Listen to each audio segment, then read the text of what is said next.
Kemudian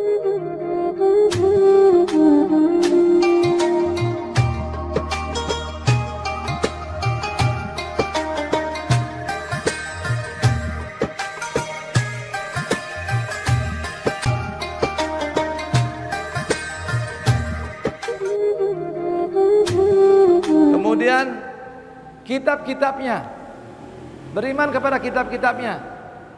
Kitab yang diturunkan Allah kepada para nabinya, pada rasulnya. Ada berapa? Ada 104. Bukan 4, 104. 50 diturunkan kepada Nabi Allah Syith. Nabi Adam itu punya anak 41. Anak yang paling bungsu namanya Syith. Setiap Siti Hawa hamil, lahir kembar, laki perempuan, laki perempuan, laki perempuan. 40 kali kembar lahirnya. 20 kali berarti ya, kalau kembar-kembar 20 kali. Yang terakhir tunggal. Dan dia yang menjadi nabi, mengganti Nabi Adam. Namanya Nabi Allah Syith. Ya. Dan cahaya Nabi Muhammad lewat jalur itu. Ya, kakeknya Nabi Muhammad Syith. Syith, Shin Ya Sa. Ya. Dia menerima 50 kitab. Ya. Kemudian Salatun ala Idris, 30 kitab diturunkan kepada Nabi Allah Idris. Nah, Idris ini yang kita tahu. Ya, sebagian riwayat ada si Buddha, ya, si Darta Gautama atau si Buddha. Buddha itu Nabi Idris sebenarnya. Nabi Idris itu adalah Buddha. Ya. Sebenarnya kalau ajaran-ajarannya benar sebenarnya. Cuma nanti seperti Nasrani aja, yang asalnya benar. Agama Nasrani itu dibawa Nabi Isa, Injil yang asli. Tapi nanti akhirnya dengan waktu berjalan tahrif, dirubah-rubah. Itu semua kitab tidak ada jaminan terjaga kecuali Al-Quran. Al-Quran yang terjamin. Setiap ada orang mau memalsukan pasti ketahuan. Inna nahnu nazzalna dzikra wa inna lahu lahafidun. Berapa tuh? 80. 30, 50 sama 30. Kemudian 10 ala Nabi Adam. 10 kepada Nabi Adam jadi 90. Wa asyra ala Ibrahim, 10 kepada Nabi Ibrahim jadi 100. Disebut dengan suhuf Ibrahim, suhuf Ibrahim wa Musa. Wa Taurat ala Musa. Wa Zabur ala Daud. Wa Injil ala Isa. Wal Furqan wa huwal Quran ala Muhammad sallallahu alaihi wasallam. Jadi Quran enggak bisa dipalsukan. Enggak bisa. Itu jaminan Allah. Ya, enggak bisa. Kalau yang lain masih bisa. Tapi Quran enggak bisa. Dan gampang hafalnya. Enggak ada terdengar hafal Injil. Belum ada ya.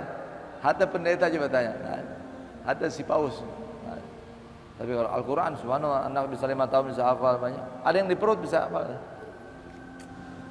Allah, mukjizat terbesar umat Islam ini adalah Al-Quran. Mukjizat Rasul terbesar adalah Nah, cuman masalahnya apa tuh? Yang berubah adalah tafsir. Nah, tafsir ini yang bisa disalahkan, disalahartikan nanti. Ini tafsir yang benar begini. Makanya kita kalau baca tafsir harus cari ulama yang betul. Nah, sekarang Quran udah terjemahnya udah mulai diseleweng-selewengkan. Itu tidak ada jaminan. Tapi kalau Qurannya pasti dijamin. Ya. Alhamdulillah. Keempat. Ya, nah, kalau kita kan wajib beriman kepada Taurat, Injil, ya, Zabur. Artinya apa? Artinya kita percaya bahwa itu kitab diturunkan kepada para rasul, Nabi Isa, Nabi Daud, Nabi Musa. Kita percaya sama Bible, Quran dan lain-lain. Tetapi ada tahrif. Gitu aja. Ada benarnya dan ada salahnya. Maksudnya ada perubahan. Ya. Kita tidak percaya semua, tapi tidak mengkufuri juga semua. Itu artinya percaya sama kitab-kitab.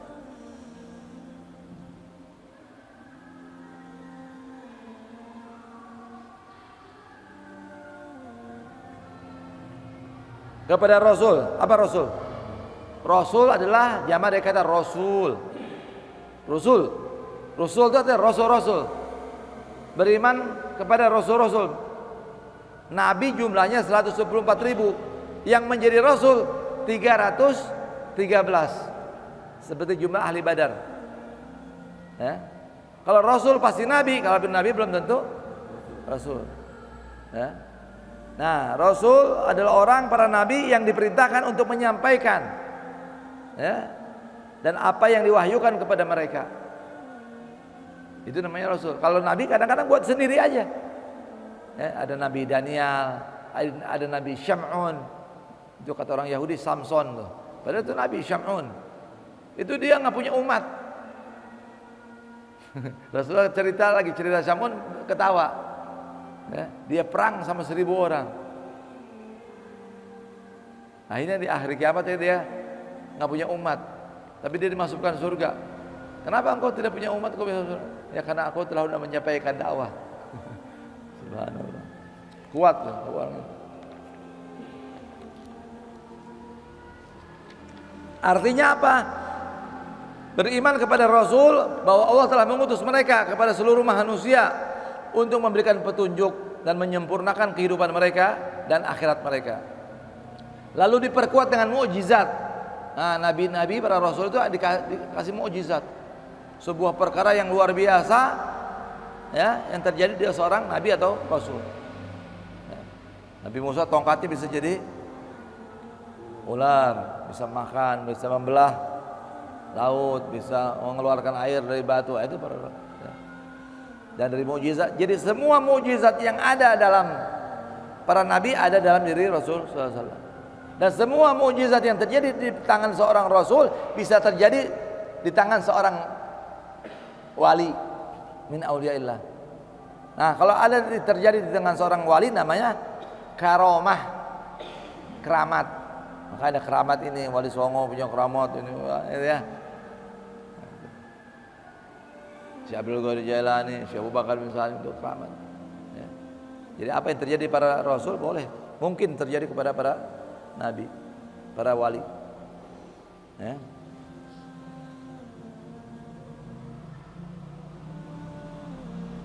Dan mereka maksum. Para rasul itu maksum. Bedanya para selain rasul tidak maksum. Tapi nabi dan rasul maksum. Apa arti maksum? Tidak mempunyai dosa kecil dan dosa besar. Tidak pernah melakukan dosa besar, apalagi dosa kecil juga. Jadi nggak ada tuh, ya. Setitik aja nggak ada, bersih. Ya. Jadi kalau katanya Nabi Adam itu apa? Pernah apa? Punya kesalahan makan buah, bukan kesalahan itu. Itu memang Allah punya settingan supaya jadi hikmah. Akhirnya hikmahnya apa? Diturunkannya ke bumi dan akhirnya Nabi Muhammad lahir. Ya kan? Kalau enggak lahir keturunannya yang ditunggu-tunggu, yaitu Nabi Muhammad. Ya. Dan seperti itu. Ya. Dan yang disebutkan dalam Al-Qur'an hanya 25 atau 26. Ya, itu wajib dihafal. Tidak harus berurutan. Yang penting kalau disebut Yusuf nabi bukan? Iya. Sulaiman? Ya, Rasul. Itu dianggap hafal. Ya. Dan yang paling utama 5. Nuh, Ibrahim, Musa, Isa dan Muhammad. Dan dari 5 ini yang paling utama, the best of the best, Nabi kita Muhammad SAW. Ya. Dan mereka mempunyai sifat yang wajib. Apa? Sidik, tabligh, fatanah, amanah. Itu arti beriman kepada Rasul. Para mereka itu mempunyai sifat sidik, jujur, tidak mustahil pendusta. Tabligh, bisa menyampaikan, tidak mungkin pendiam atau tidak bisa menyampaikan. Fatanah, cerdas, tidak mungkin balit, tidak mungkin bodoh. Amanah, tidak mungkin khianat. Ini sifat. Dan satu sifat para Rasul. Apa sifat para Rasul? Ya. Sifat Rasul satu, ittisaf bil aradil basyari allati la tadullu ala naqsin. Sifat yang seperti manusia tetapi tidak menunjukkan kekurangan. Seperti apa contohnya? Nabi berjalan di pasar. Para nabi nikah. Ya. Para nabi makan, minum. Para nabi sakit bahkan. Nah, sifat-sifat manusia ini tapi tidak mengurangi, tidak menunjukkan kekurangan mereka. ini namanya sifat jaiz pada Rasul. Kita harus tahu nih.